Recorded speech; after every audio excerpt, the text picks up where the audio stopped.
I'm Dr. Robert Davis, family life educator and relationship coach, and welcome to UnBoxed, a frank and straightforward conversation about relationships. We're going to talk about family, church, workplace, and all other types of relationships. Join me for the next few moments as we unbox the power and potential of relationships and help you to live your best life. And when I came out of the seminary, my wife and I came out together and we had two children. We had my daughter, we had one daughter who was 6 years old, and we had another daughter who was 12 years old. And we were sent to a church that had a church school. And I knew that if I could be successful at this church, it would open up opportunities for me to serve in other capacities. In other words, if I do well in Alexandria, Louisiana, there's a large possibility that I might end up in a city like Fort Worth, Texas, where in Alexandria, Louisiana, I had three churches. I had two churches in the city of Alexandria. I had one church in Natchitoches, Louisiana. But I knew that if I did a good job in Alexandria, ultimately I could be transferred to a church somewhere in Dallas or in another major city, Houston or wherever it may be, which means I would only have one congregation. And once you get to the place where you have one congregation, then they start moving you to larger congregations, again, until you're at the place that you want to be. And of course, everybody wants to be in a larger city. It gives you opportunities. It gives your wife and family opportunities, etc. And so the challenge that I had in Alexandria, Louisiana, is that it was just not a place that was conducive for education. Because in the Seventh-day Adventist Church, many of our churches also have schools that the church operates. Now, we have some phenomenal schools. A good friend of mine, Pastor Trevor Kinlock, did his PhD at Howard University, and he studied how well African-American boys do when they attend an African-American Seventh-day Adventist school. And his research bore out that, Seventh-day Adventist education, especially African-American education, is very beneficial to African-American young men and boys. Well, that was not the case. I was in a small town with a small school that had one teacher and had grades kindergarten all the way through the 8th grade. So you can kind of imagine how that looked. Now, here's the catch. I knew about it when I went into it. I knew that that was the situation, that was the setup, that I was going into an environment where I would have multiple churches, where I would have multiple churches, and I would have a school that would have that was small and that would not be able to adequately educate my children. Now, I want you to catch on to this, but I also understood that this was necessary in order for me to progress. Now, here's one more caveat that I want to throw into this.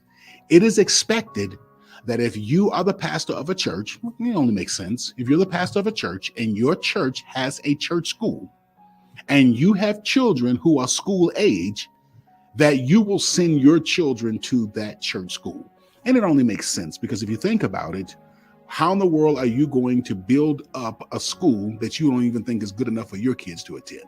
Hey, everybody, let's support our church school, but it's so horrible. I'm not going to send my kids there, but I want y'all to send your kids there, and I want you to tell people in the community to send their kids there. How about that one? So it's expected you're going to send your children to the church school. Now, as I shared before, I'm looking today to share with you my failures as a leader, my failures within my family, my failures even to the church and to the community. Because one of the things that I wanted to do, and this is very important because I want you to understand that I'm taking responsibility for my decisions. One of the things that I wanted to do was I wanted to progress in the Seventh-day Adventist denominational structure. And so I decided to accept the call to a small city. I decided to accept the call to a church that had a church school. And I decided in order to keep that church and to expand my opportunities to advance in the Seventh-day Adventist denomination, that I would send my children to that school.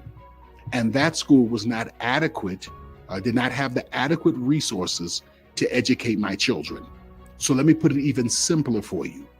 I made a decision to sacrifice my children's education for my own personal career advance and progression. Let me say that one more time.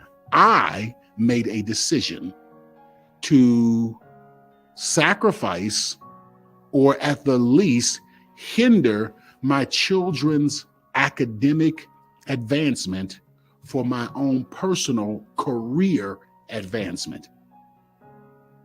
Now, the reason that I'm saying it like this is because oftentimes, and I used to subscribe to this thinking, oftentimes individuals who are in a similar position to me, who are either already established, but for whatever reason are sent to a church that has a failing church school, or who are young, has a young family, are sent to a church that has a failing church school. And the argument is, boy, these bishops, these conference presidents, these conference committees, they don't even care about their pastors. They'll send you to a small, fledgling, failing school. They don't care nothing about us. We're in this thing all by ourselves.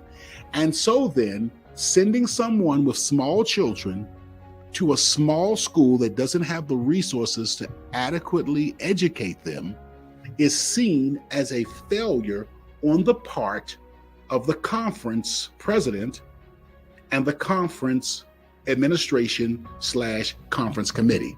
How about we do this? How about we flip this whole paradigm? I want to do that. I want to flip this entire paradigm. And what I want to do is I want to think about it from another perspective.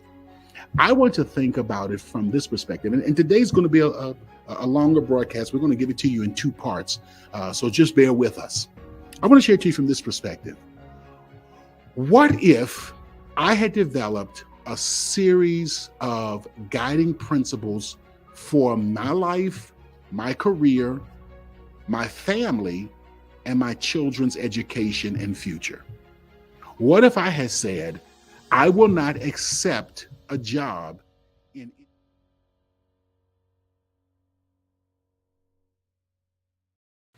Seasoned with Grace, Unboxed also provides healthy relationship training and leadership development for businesses, churches, and community organizations. For a free consultation to discuss your team's needs, please contact us at our website at swg-unboxed.org. That's swg-unboxed.org.